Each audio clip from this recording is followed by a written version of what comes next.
been knowing brother Casey for what? Almost 30 years, I think 25, 30 years. Started with Texas Instrument, then he wanted to be a doctor. Then he actually ended up with Southwest Medical Center as a PhD in the neuroscience. Then because a lot of data analysis and the computer application for the neuroscience, he become an expert in the big data. Then he went to the AT&T. Then he went to Microsoft. Then he went to Amazon. So it's pretty amazing person. So we'll give time to Casey. Yeah, let him start sharing his his career in the second session. Okay, all right. Thank you, Ming, for the kind introduction. And I have so far I have a very illustrious career path, I have to say. But I think what my passion has always been is that within my strength, within my technical discipline or whatever discipline that I'm involved with, I want to be able to grow professionally. And this growth is not necessarily about getting promoted, climbing up corporate ladder, or become someone that's very specialized and obsessed with certain aspect of technology, but rather holistically as a person, holistically as a person in a technical position, that is. Am I still relevant, or am I going to be relevant, say 5 years from now on, based on my knowledge and based on what I'm doing? So it's a growth mindset that I've had.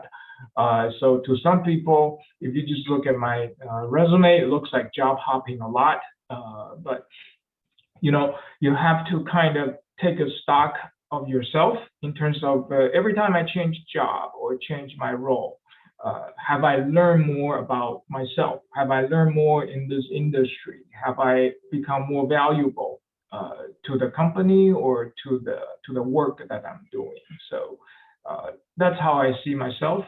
And in every opportunity along the way, I think God really has his hand in it, in terms of timing, in terms of the right person and the right opportunity. So that's how I see it, and that's how I experience it.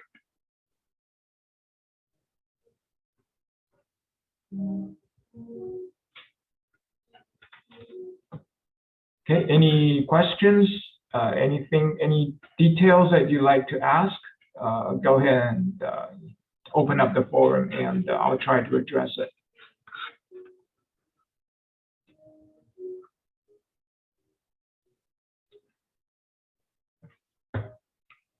Ming, I cannot hear you. The first question is, what do you do now from a chat room? Oh, okay. I'm a solution architect for Amazon AWS, which stands for Amazon Web Service. And my role is to help our user, our customer, or our engineering team design and build machine learning and AI models running in Amazon Cloud. So my group specifically design computer chips that's specifically designed and built for running applications, such as the ones that, like I mentioned last time about Alexa. And then there are many, many more, chatbot from customer. But these models, these machine learning models, computer vision models, needs to be very specialized and very much optimized. So my job is to make those machine learning models, whether it's a chatbot or a computer vision model or whatever, make it workable and run as fast as possible in a cloud environment. So that's what I do. That's good. Now, what is the vision for your job or the job for your whole group? We understand you're taking care of the day-to-day, near future, but what the long-term vision look like to impact the people daily living? So like everybody, what's our life going to be changed by your effort or the effort from your group for the long term, 5, 10 years from now? What's Uh-huh. going to be like? Yeah, the long-term vision for our group, well, first of all, I'll level set. Our group is a part of the Amazon Web Service, which is a part of a public cloud ecosystem. And the entities that consume or make use of a public cloud such as ours, and then you can mention Microsoft Azure or Google Cloud Platform, uh, those are almost always enterprise, large companies, or small or to medium businesses that kind of use these public cloud to do their IT workload. So our role is in a long-term vision for my organization that I'm in is to reduce the cost of running a machine learning and AI models in cloud environment as much as possible. Today, it's actually a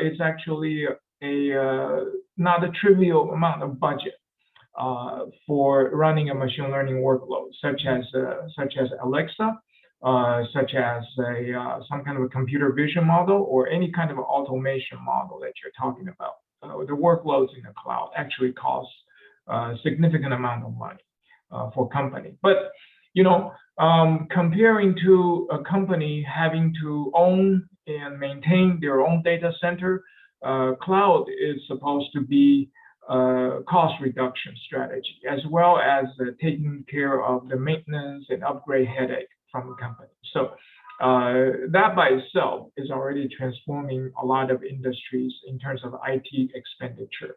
But being a competitive business, Amazon always competes in terms of cost to the customer, benefit to the customer. So that's why 7 or 8 years ago, we decided that, okay, we need to acquire a company that can design and build their own computer chips to run machine learning workload. And NVIDIA is too big and too expensive, so why don't we just start up with a startup? And they acquire Annapurna Labs that was in Israel. So to this day, that's the organization that I'm in. I just joined them a year ago. So we designed computer chip to run machine learning and AI workload, somewhat like NVIDIA does, except that we don't sell it to people. We don't do retail. We put it in our cloud server in AWS cloud. And the price is cheaper than running an NVIDIA workload. Yeah. So what is the long term or what the future Alexa going to look like? Yeah. Excuse me, Ming. Can you check your microphone? Because it doesn't come loud at all. So check your microphone and then, yeah, and sometimes when you talk, it shakes a lot.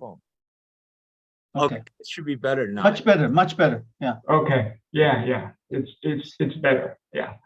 Okay. So long-term goal or vision for Alexa, I think a lot of it depends on how customer uses it, and you have to realize that when I look at the company, Amazon included, but nevertheless any company, Facebook or Google, if you will, a lot of these products, a lot of these services is actually meant to enhance your core business. So how Alexa is going to evolve depends on how effective it is in terms of getting people to Amazon or getting people to use Amazon Web Service as a public cloud vendor for their company. So shining toys like Alexa is their role is really to serve as a first customer contact or touch point that makes people realize that, hey, Amazon can do this much cheaper than other gadget or other company or other product. And let's give Amazon a shot, or let's give AWS Cloud an opportunity to do a demo, to do a POC. So And Facebook is the same, right? Now they changed their name to Meta, and they're heavily invested with a metaverse and virtual reality headsets. You know, you see these things being marketed, and it's somewhat like a toy, but then somewhat they also has their company vision behind it. But the goal is almost always to let Facebook or Meta become a platform for advertising, for customized reach out or touch point from advertiser to the user. And the user has certain level of privacy control and certain levels of declaration about their interest, and their own, they can create their own small virtual network of friends, you know, but almost always, it's always about how does it help the company's core business. So there's a question here. Talking about is AWS Lambda ever going to be free? For Lambda is one of the service. I don't know. I can't speak about the business model of any services that we offer, but I think Lambda is okay. Long story short, I think Lambda is like a real-time runtime kind of environment for anybody to spin up a certain job load in the AWS cloud. And it's meant to be cheap. It's meant to be fast. It's meant to be almost like a real-time, on-demand kind of thing, right? But it has its own limit. It has its own use case. So I don't think it's going to be free. At least I haven't heard about it. It's one of the services that we offer. It's sort of just like a S3 bucket, like a public cloud storage that we charge certain amount of a premium for it. And it depends on the level or the how fast you want it to be. You know, you pay according to your usage, right? So yeah, so I don't think I'm in a good position to speak about product pricing. So I'll just leave it at that. And then the gentleman to ask questions. Is Amazon ever going to try to compete with the Zoom using Chime?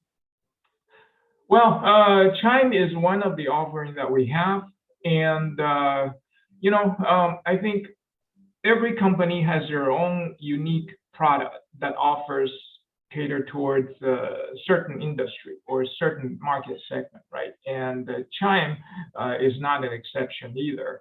But I think it's just one of the many products that Amazon offer. I don't know how well they compete with other offerings. I think every public cloud has their own thing. I think Google has a Google Hangout, and Microsoft has Teams, and Amazon AWS offers Chime. So you know, with the pandemic took place 2 years ago, and all of a sudden teleconferencing or virtual conferencing becomes a very important platform for people to get together. And now that people realize that, well, Zoom was the initial player in this market. However, Zoom had its own problem too with the security and user privacy issue. So now you see that all three major cloud vendors, public cloud vendors, has their own offering. And I think you know, I think it depends on the user, and naturally it also depends on the group of people that tend to use these tools together, right? So if 90% of your customers are Microsoft Teams, then you probably have no choice to use Microsoft Teams, right? If you're if you're doing business with them, right? So likewise for Amazon Chime. But just speaking for myself, as an employee who sometimes have to reach out to external customers, we do use all sorts of tools necessary. Not necessarily like a competition, but we go where customer goes. We use whatever customer feel comfortable with. So we do use Zoom if customer uses Zoom or prefers Zoom, or Slack. We also use Slack as well. So and internally, we also have Salesforce as a dashboard or platform to track certain things that in our operation. So it's never really just like one company lock down everything and use nothing but their own soup, if you will. Good. Sonny asked a question, say, basically the shopping experience for Amazon is pretty good now. That's why they're dominating. Then how can they ever improve, even improve? What's your long-term vision for the Amazon shopping experience? For Amazon shopping experience, I think better recommendation would always be helpful. But you got to be careful, right? You don't want to bombard your customer or make them have some kind of a product fatigue or advertising fatigue, right? So it is a balance that one has, that algorithm has to become better at, right? I have to say that. And then as far as the offering and services, I think you will start to see more and more usage of Amazon Prime membership, for example. I don't know how well they do in country outside of the United States, but if they do offer Prime to other countries, then potentially that might open up another level of a customer exposure as well as benefit. And then Amazon shopping experience is always evolving, I have to say. A new product or new offerings with the Amazon Prime Video and also the NFL football on Thursday Night Football now goes to Amazon as well. But one thing you can say that is the Amazon shopping experience is always evolving. And as a company, I think this is kind of like a company DNA. Amazon is always trying to do something. If we have initial data point to show that this could be helpful to the customer, and there will be customer willing to pay extra, or customer will benefit directly or indirectly somehow, then let's give it a try. So Amazon is actually very flexible in terms of trying out as an experiment. And if it doesn't work out, then we just fold it, no big deal. So that's a company DNA, which is very different from Microsoft. Microsoft tends to be a little bit more rigorous in terms of making a judgment call. Should we go after this market or not? Should we make these changes or not to our stack or to our software or to the way we do business? Hey, Casey, we know you have a former two jobs there. One's AT&T Big Data, and Microsoft. You work as a application support, something like that. No, I work as a cloud solution architect. I directly engage with customer, enterprise. Oh, okay. Yeah. Can you talk about your job experience, last two jobs, and what does it feel like, and what does it take to do that kind of job? Okay. All right. First of all, let me start in chronological order. First of all, with AT&T, I was recruited as a data scientist. So I think what it took back then in 2014, that is 8 years ago, right? So how fast time has evolved, right? 8 years ago, I was recruited by AT&T and as a data scientist. Back then, I don't have much machine learning skills, and I think 8 years ago, machine learning is just big data and AI in general. It was just starting. That was just like a beginning stage in terms of making it more broadly applicable and more usable, right? So back then, the data scientist position tends to fill with someone that has a good background in terms of statistics, in terms of mathematical skills and analytical skills. So a lot of data scientists getting hired back then typically came from that sort of a background. So fast forward a little bit, right? So within 2 years of that time frame, machine learning and AI start to take off in terms of okay, we can build a model and serve as a chatbot, or we can do a computer vision model that can identify human faces, right? So that's when a lot of advancements start to take off. And then I realized that very quickly that I need to learn machine learning framework, how to use it, what is deep learning, what are reinforcement learnings. So sort of kind of started to play with Python ecosystem. because this is just a programming skill, right? You come to the United States, you need to learn English. Same thing. If you want to do machine learning and AI workload, Python is almost always going to be the number one choice for people to get into. So I started to learn it, and took me like a year to kind of get really comfortable in it. And then I started to challenge myself, writing abstract for commercial conferences, such as O'Reilly conferences. Start to submit abstract, and was able to get a talk session.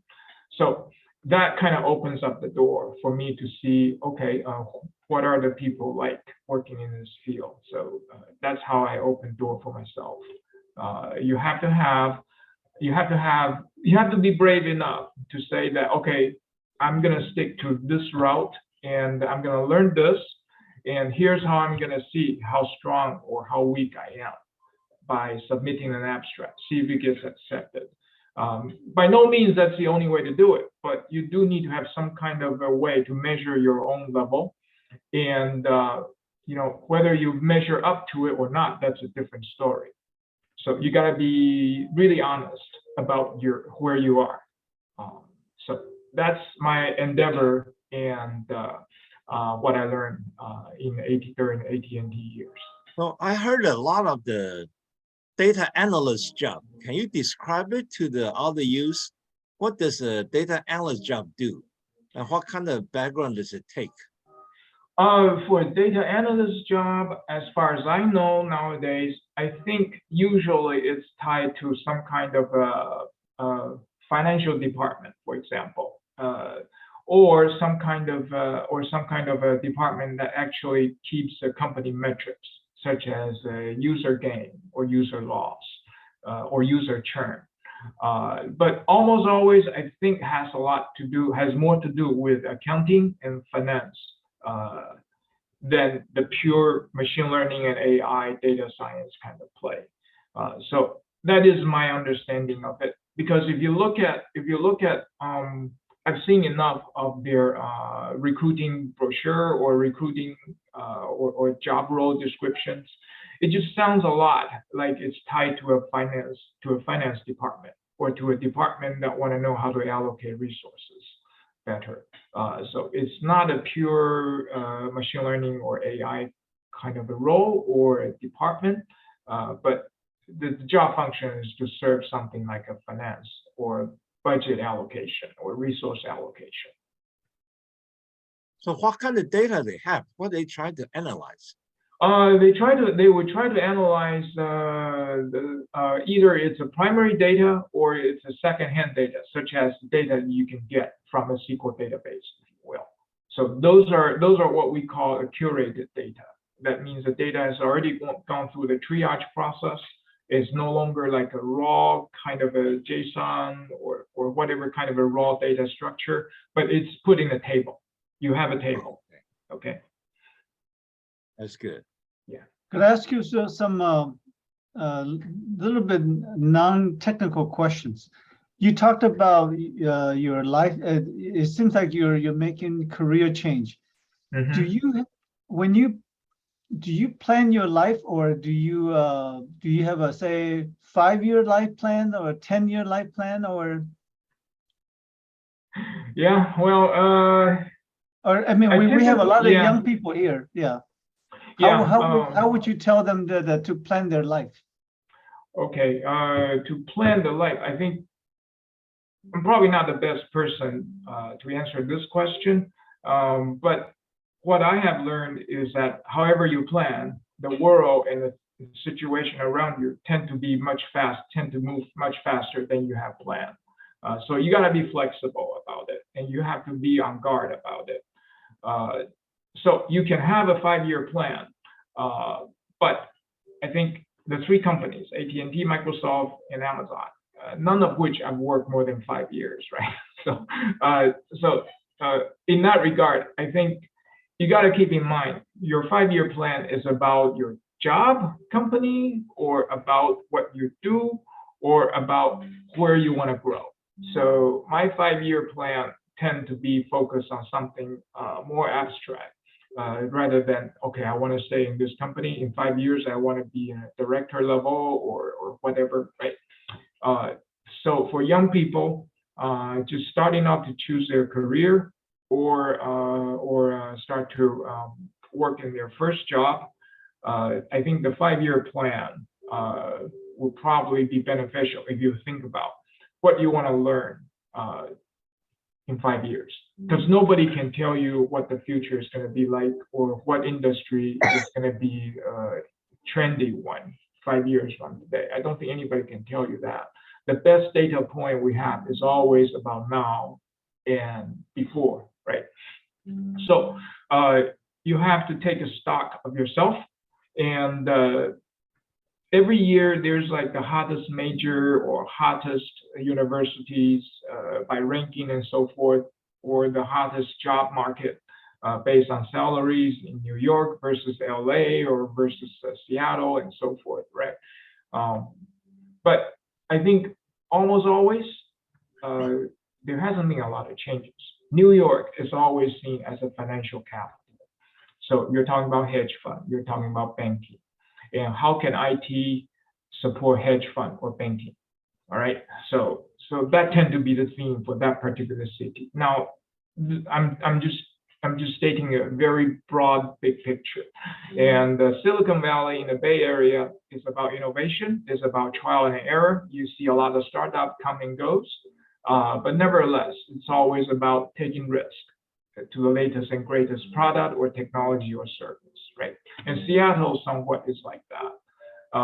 So you kind of have to take a stock of these geographical diversity as well, right? Like in Dallas, okay, you're never gonna expect Dallas to become a New York with a lot of financial or hedge fund moving in all of a sudden. And now you being a hedge fund expertise, now all of a sudden this becomes a thing. So in some regard, you have to look at the geographical locations and take a picture. And then the best estimate is always going to be, well, for the city, this is the profile, this is what it looks like. Wall Street is always going to be in New York. And what can you do to support that particular segment of industry in New York, right? So I don't think that's going to change in 5 years, right? Very good. Will you ever? I have a feel question. like yeah. Okay. Hey, Elaine. Go ahead, Pastor Lee. Go ahead. Good friend Casey, also our co-worker when we were at AT&T, even though we didn't work in the same department. You have Sure. a fascinating life. You have an incredible journey, starting from neuroscience to data science, and now in the AWS architect. What is the common thread? You talked about your courage to be willing to learn. I know you're a very fast learner and really stick to your passion. So can you share, with all the incredible career changes, different technology, what's that common thread that are driving you? Okay. I think the common thread would be see the technology that I'm playing with right now. See where and how it's going to go in terms of comparing ourselves, in terms of comparing my position to maybe our competitors, if you will, and then also to the user. So back in AT&T, when I start to look at, okay, well, here's a big data problem, but what can we make a big data problem? Are we going to build statistics model around it, or are we going to do machine learning and start to predict customer behavior? So the answer is the latter, right? That's going to be the more valuable route to go. That would benefit the company, that would benefit the user, right? Not necessarily benefit me because I will have more uncertainty. What if it doesn't work out? You know, what if I lack certain skills? Then I have a very steep learning curve, right? So that's a risk that I have to evaluate for myself to take, which I did, right? So I guess that would be the common thread. am I going to be valuable to this industry and to the end user eventually, or am I just doing enough to get by? So that's a common thread. Right. So I Along can that line- see. oh. Go ahead, Dr. Pastor. Oh, thank you. Along that line, what can you say about your strength that enable you to do that? And if you could, also, what are your weaknesses, if you're willing to share? Okay, yeah. Okay, for my strength, I think my strength would be, well, strength, there's a technical and there's an abstract, and likewise for weaknesses, right? So for the strength, the technical strength will probably be things related to machine learning and AI and the big data. I use big data skills or big data philosophy, if you will, as a tool, as a way of thinking through the problem. So that's a technical side of the skill, of the strength. And the non-technical strength, I guess, for me would be really just the persistence and be able to identify what is likely to work, what is not to work or to be helpful. Even if I completed it, okay. So for the weakness, I will have to say that, well, technical weakness, I think there's a lot for me to learn in terms of at the lower level, like a driver level, details levels of, when you're going down the software stack and getting closer and closer to the hardware, right? I have never designed a piece of hardware myself, right? So unlike Ming's organization in charge of the design and vision of the actual hardware, we're talking about transistor level. So I never really gone down to that level. So that would be my weakness. And then for the non-technical weakness of it, I guess for me, the non-technical weakness would be, I don't have a management skill to manage other people. So I've never done that before. I never get a chance to do that before.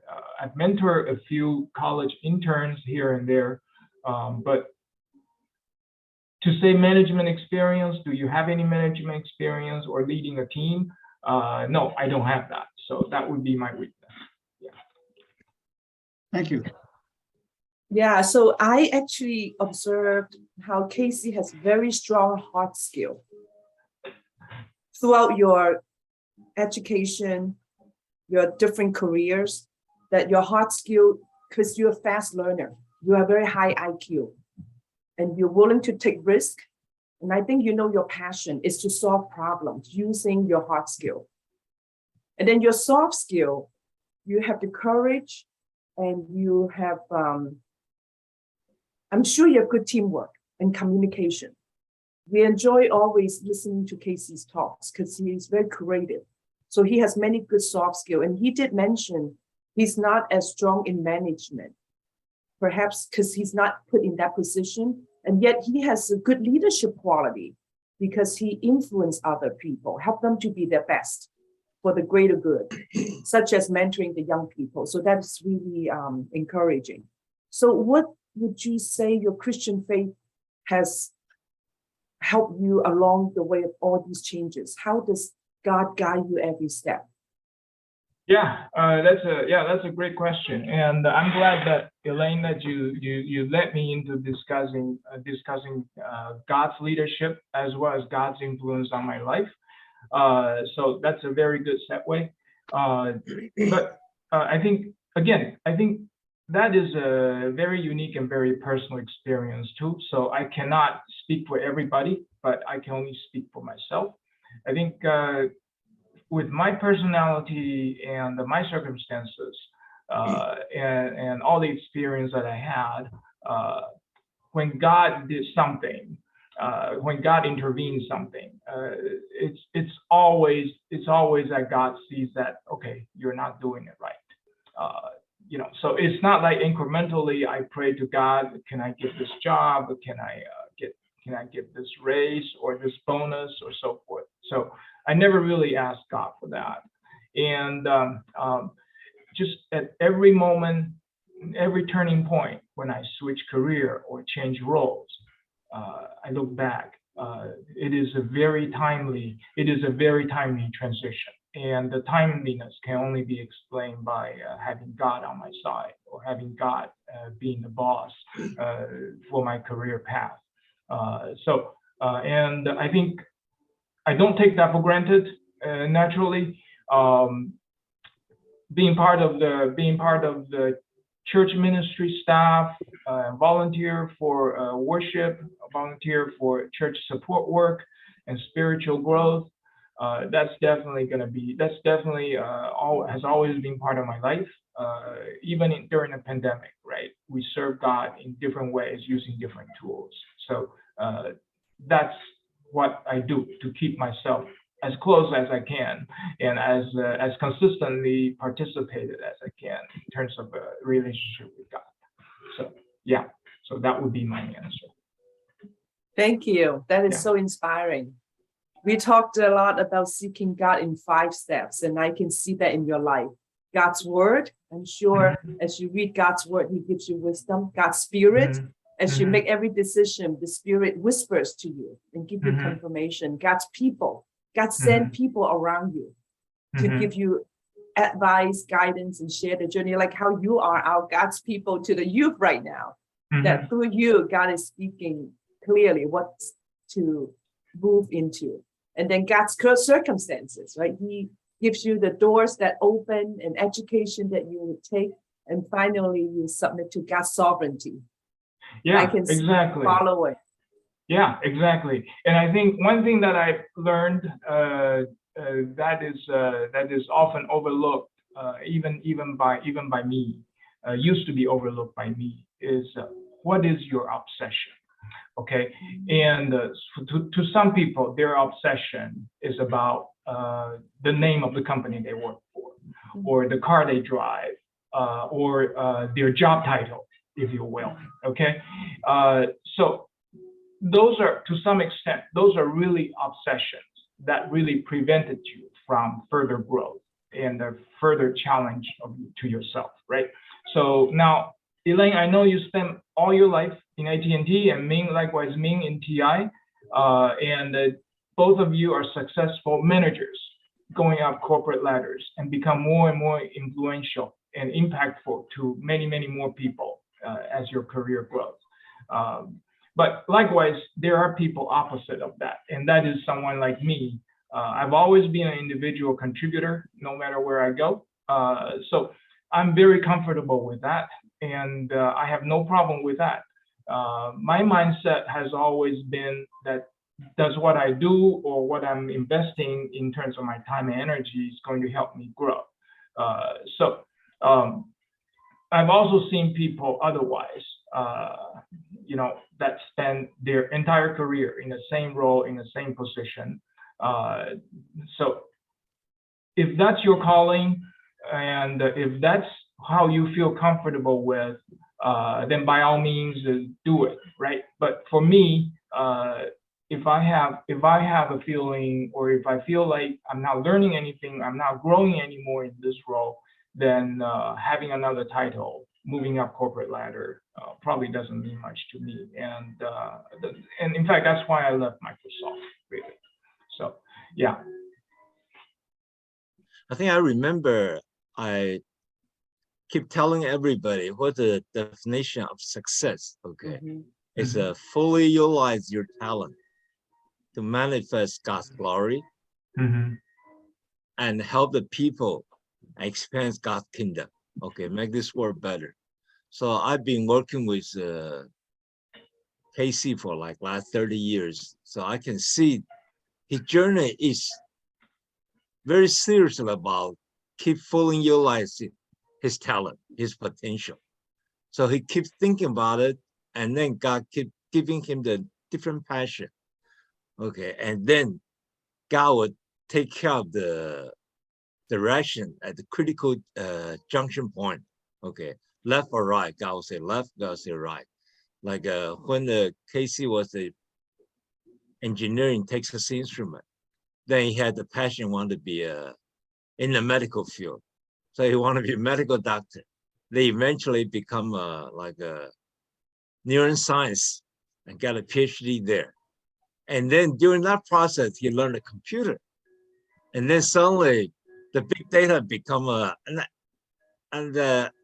luckily, or blessing with blessing, because one of our brothers happened to be in the same group who's a computer expert.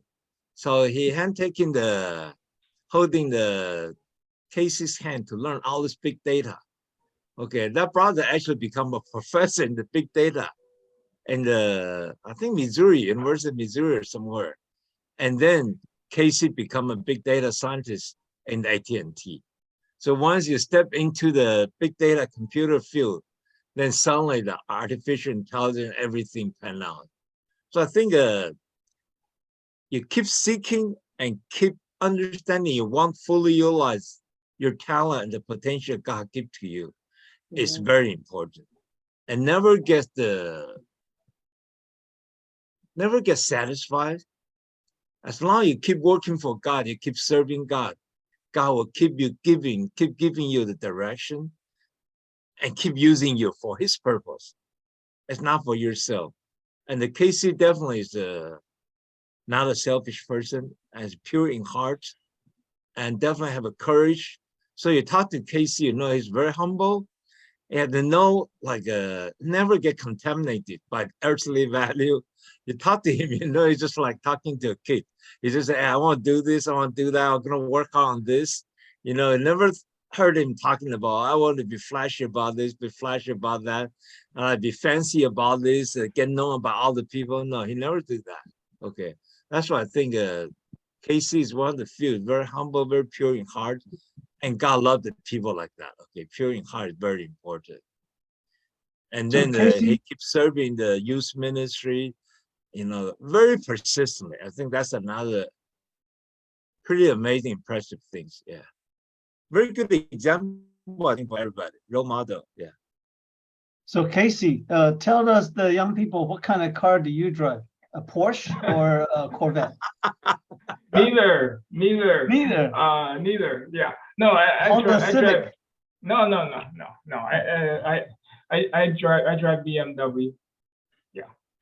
Okay. All right. Well. Yeah, but they come and go. So it's not the first one. It's not the last one either. But what I always want is a motorcycle. But my wife wouldn't let me have one. And what kind of motorcycle are you thinking? Oh, Ducatis. What else? That's what I thought. Okay. Yes. My wife wouldn't let me have it. She said I get killed first time. Because she loves you too much. Yeah. Well, I'm fascinated by Teacher Ming's summary and recap of Casey's journey. I think it's absolutely clear that Casey knows how to seek out in every step, even though he wasn't clear on what he may do every single step. No one does, right? We don't have a crystal ball, but God does. And how Teacher Ming summarized really gave us a good role model and a good example in your young age. At every step, truly, fully utilizing the gift that God has given you. Exactly. To honor God and to bless people. Yeah, exactly. And I think one of the attributes that I have, I think if there's anything I can be proud of, or I can give people like a secret to success, it would be really persistence and goal-driven persistence, really. Because I don't think I'm any more smarter than anybody here. In fact, you know, if you think about school grades, you know, I'm not the best, I'm not the worst either, but you know, I'm somewhat like a top 50 or top 25%, but you know, based on school grades for all the schools that I went to. So I'm not really like a super sharp, right? But I think when you go to the profession, when you become a professional, when you have a real job to do, and your company is giving you all those opportunities and challenges to learn new skills, you take advantage of it. And how do you do it? Well, you got to be persistent. I've seen, and I've offered a lot of the suggestions and guidance to people, but you know, not everybody has a persistence to follow through. And some of those who did, I think Jun Mei, as you know, right? She is a successful case, right? You know, she used to be working as a postdoc in a neuroscience lab next to my lab, right? And now she's a data scientist at AT&T. But that transition was a persistent one that she has to go through, right? Not many people can do it, I know of at least, right? So if you know the path, you gotta be persistent about it and be goal-driven about it. So that's what I would offer to all the young people here. Yeah, persistent is Casey's middle name. He's very persistent throughout his whole life.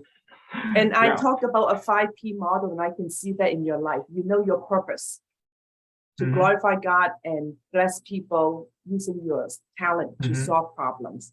I see your principle is biblical, is based on faith and based on your determination and persistence. I see your passion for data, for science, for growing, for learning. And I see your people relationship, working as a team.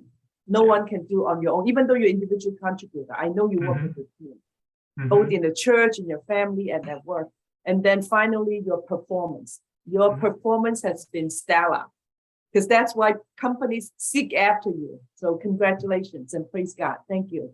Thank you. And his pleasure to Kari. Yes, pleasure and his persistence. Another point I want to make is, based on the Casey's experience, I have to say, whatever the journey to fully utilize your talent, to be successful in your profession, and keep working on the job, keep serving in God's kingdom, there's no age limit. Okay, there's no age constraint at all. So you can do anything, anytime, at any age, as long as you keep focusing on fully utilize your talent. Okay, like I think the Casey worked for more than 5 years in TI. Then he decided to say, okay, I want to change to medical field. Then another 3 or 4 years in the PhD study, and then say, oh, I want to change the computer. It's of course when he started big data, it's totally different from the others just graduated college, maybe 10 years, 15 years different. But it doesn't matter. It doesn't matter. And that's why I think another beautiful thing about if you're in God's kingdom, in God's kingdom, in God's domain, there's no time frame there. Time doesn't limit God. God is transcendent above the time. So as long as we're in God's kingdom, we can keep working, keep learning until 90, 100 years old. Okay, so don't get contaminated by the people thinking, say, oh, you have to do this by this age, you have to do that by that age. That's our lie from Satan. Okay, so we're God's people. There's no limit by time. There's no time constraint. I think that's very important. Yeah, God will find the best way to lead you.